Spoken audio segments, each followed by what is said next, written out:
The gap between where you are today and hitting your peak actually has nothing to do with what you need to learn. It's about what you need to unlearn. You see, most high-performing men over 40 think they can hustle, optimize, or discuss their way to their next level. But that's exactly what's keeping you stuck at 70%. Disconnected, drained, silently wondering why you're not further ahead. But midlife is a different game, brother. And these 7 lies I'm about to share with you are costing you right now. And I guarantee you're believing at least 3 of them. And if you don't know who I am, I'm C.O.D.E.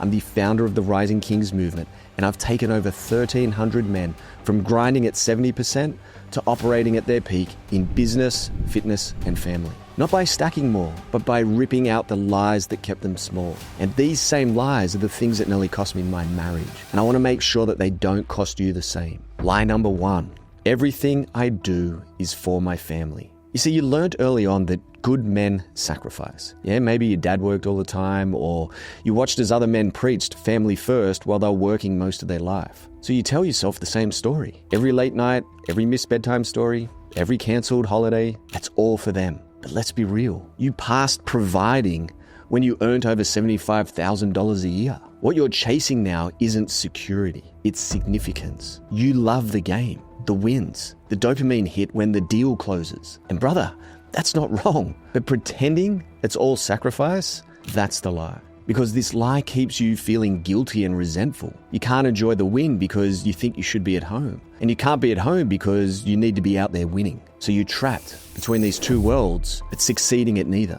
And it costs you everything. Yeah, like your son learned to stop asking you to hang out. Your daughter tells her friends, dad's always working. Or your wife plans her life assuming you're just not going to be there. And here's the kicker. You can't even enjoy your success because you're supposed to be suffering for them. So the shift here is you need to own your ambition. You build because you love building. That's not selfish, right? That's just being honest. So show your kids what passion actually looks like. And when you stop pretending it's all sacrifice, you can actually be present when you're with them. Because at the end of the day, your success will benefit them. But using them as your excuse to never show up, that's where the lie lives. But even when you win, it feels empty, and here's why. Lie number 2, you have to suffer for success. In the world of sports, like pain meant progress, or in business, struggle meant success. And if you're not exhausted, you're not committed. But if we're not careful, we become addicted to this difficulty. Like we add complexity to simple solutions. And dude, I was this guy for years. I could tell myself I couldn't take a random Tuesday afternoon off for a surf because that's weakness. And when something felt good,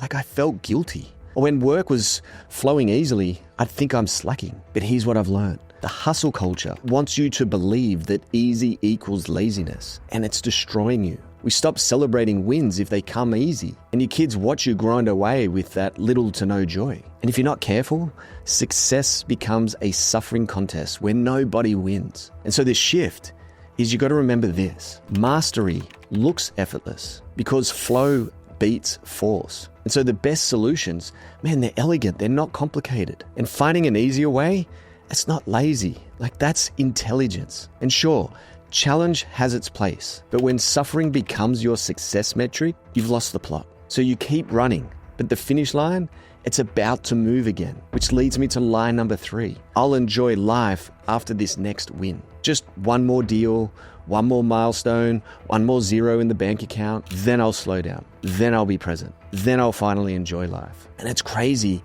just at how easy it is to get caught in this lie. And I'm guilty as any other man in this. Like I'm always moving the finish line. And no matter what it is, I tell myself I'll make some miraculous shift once I hit this next summit, only for it to reveal the next peak, the next goal, the next thing I have to get. Meanwhile, my daughter's wanting me to read bedtime stories that I don't have time for. My wife stops mentioning, these trips about going overseas because she knows I'm always slammed. And this is where it starts to eat at you because you're so focused on building their future, you missed their present. And when you finally make it, they won't be there to celebrate because they stopped waiting. And so the shift and the change that you have to do here is you can build and breathe at the same time. Success does include satisfaction. It doesn't come after it. And there's a great saying by Brené Brown, like, find the extraordinary in the ordinary, right? That's found in things like Tuesday dinner conversations, reading books with your kids, afternoon walks with your chosen one. Not just this big revenue target or this big fitness target that we've got to go after. And what I'm talking about here is I'm not saying to lose ambition. It's about ambitious living, not just this, I need to hit this big milestone. If these first three are hitting home, you're experiencing what I call the midlife drift, right? This is where life's successful, but you're unfulfilled. And I've created a free 3-minute assessment that pinpoints exactly where you're drifting. And there's a link in the show notes below. So now to lie number 4. No one understands my problems. Dude, the truth is, you've built something complex. So when someone suggests balance, you just dismiss it because they don't get your situation. So you stop talking about what's really happening. You tell yourself business is good, but deep down you're worrying about the next deal. You sit in these business networking groups wondering if you're the only one who jolts awake at 3 a.m.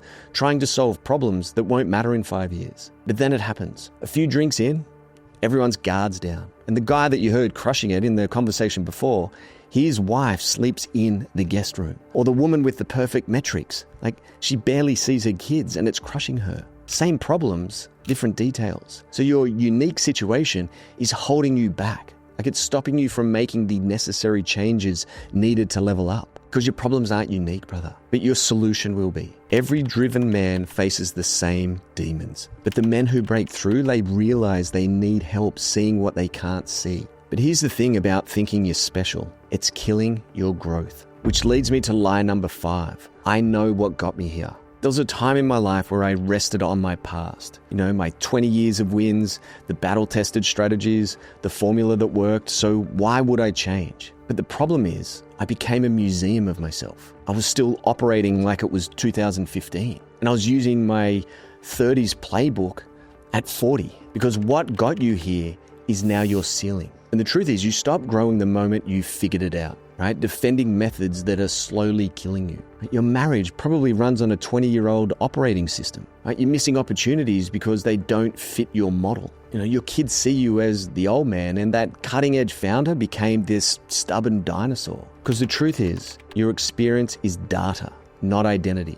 What built you is now breaking you. Now, the breakthrough here is you need to get into what I call the beginner's mind at an expert level. You keep what serves, but you've got to let go of what restricts you. But that requires admitting you don't have all the answers. And this outdated playbook you're running, it's made you dangerously alone. Which leads me to lie number 6. I don't need anyone. I've got this. Dude, I played this game for so long because my self-reliance, it built my success. I made all the hard calls solo. And that lone wolf mentality, it worked until it didn't. And what it does is it leads you to a place where you're just drowning in decisions, where you don't have a sounding board, where your network vanishes when there's nothing for them to gain. Right? And success gets lonely because you're carrying weight, man, that's meant to be shared. Missing blind spots that others would catch for you. And your edge is dulling because iron sharpens iron. And if you've got no one to clash with, that doesn't work. And as you know, elite performers, right? They have elite support.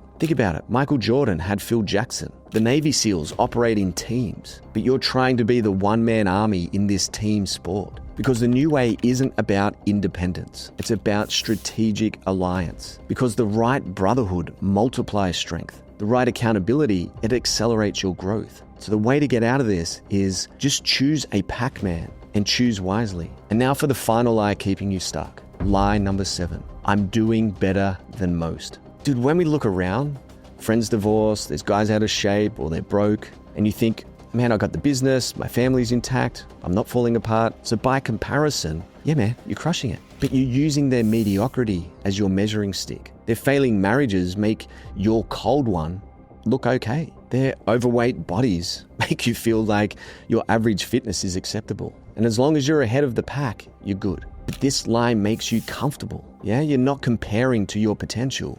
You're comparing to other men's failures, using their low bar to justify your own. And your wife doesn't care that you're better than her friend's husband. She wants her husband back. And your kids don't grade you on a curve. They just know dad's not really there. Better than most is still miles from your best. And at 3 a.m., when the house is quiet and you can't sleep, you know that. So stop looking sideways, man. Look forward. Your only competition is the man you could become. Because when you're on your deathbed, you won't be thinking, at least I was better than Steve. You'll be thinking about the gap between who you were and who you could have been. And that's the thing about these 7 lies. They're comfortable.